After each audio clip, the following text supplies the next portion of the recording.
Joining us now, Sarah Bianchi, Evercore ISI public policy chief strategist, CNBC senior Washington correspondent Eamon Javers, and CNBC Washington correspondent Emily Wilkins.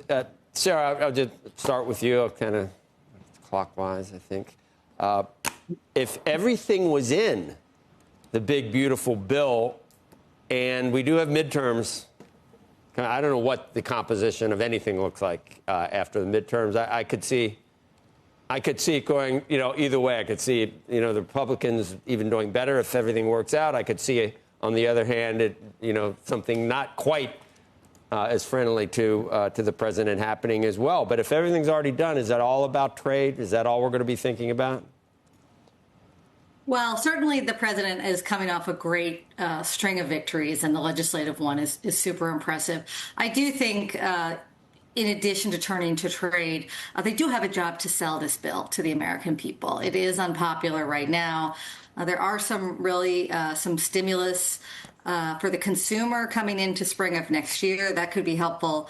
There's also some Medicaid cuts. So some of this bill could frame the midterms. Again, there's not a lot of seats difference in the House, so it may be that flips. But I do think right now we're going to see a big pivot to trade. We saw a lot of that over the weekend, kind of warning these countries that he's very serious to go back to higher rates. So I do think for right now, on his mind, is all about getting the next step on trade.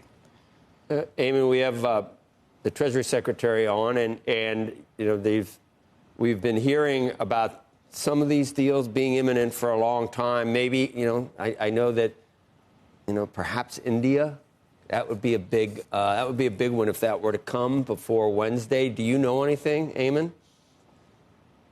I don't, Joe. I mean, there was a rumor around the White House grounds late last week that there was another trade deal coming, the name of the country, TBD.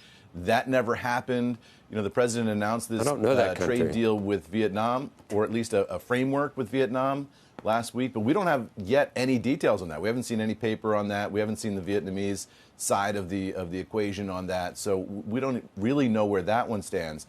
And so I think the question going into July 9th is, does the administration have a whole sheaf of trade deals kind of in its back pocket ready to go, or are they going to have to punt this deadline? And that's going to be unsettling to Wall Street if the tariffs kick back in.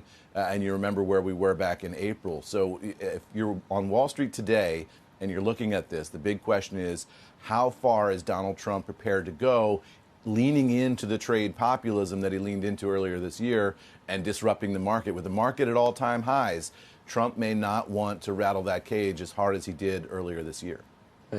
Emily, probably not 90 deals in 90 days. That's not going to happen, obviously. But you would think, even though they're very complex, as we're finding out from the three that were already announced, that very nebulous what's actually happening. But do you expect a big one before Wednesday? What are you hearing? The body language? I mean, I'll say, Joe, it is really a great question. I mean, I know at least from the Capitol Hill perspective, there was a lot of heartburn when it initially came to some of these, the initial Liberation Day, some of the high tariffs that were being leveraged. And that, of course, a lot of lawmakers relaxed when they saw that delay come in. You kind of saw a number of them signing on to these bills to try to look at the president's authority, and then you saw them go ahead and back off. I think for everyone's kind of just waiting to see right now what happens next up on Capitol Hill. Certainly the trades have not really been a part of the conversation just because so much has been focused on getting Trump's signature legislative achievement done. And of course, there's already talk on Capitol Hill about potentially using the same process again, maybe move some stuff later in the year. Plus, you've got crypto. Plus, you've got things like permitting reform, data privacy, all things that Republicans want to see get done and that they want to see if they can move while they still have this trifecta of the House, the Senate, and the presidency.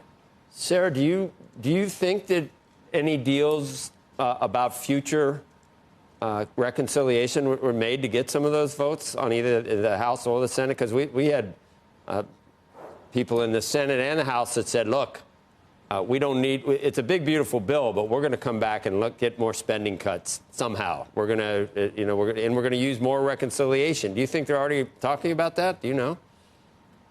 I think that was part of the conversation. Look, they had a very, very narrow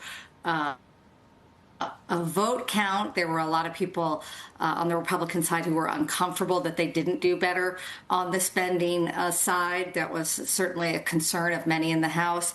I would have to say that I am not particularly optimistic that that will occur. I think what they found, whether it was with DOGE, whether it was with Medicaid cuts, cutting is hard, and cutting big things are hard, and particularly if they're not interested in touching Medicare, defense, Social Security, that's kind of where a lot of the money is. So I think it's less likely that they might come back and try or give people some sort of cover votes, but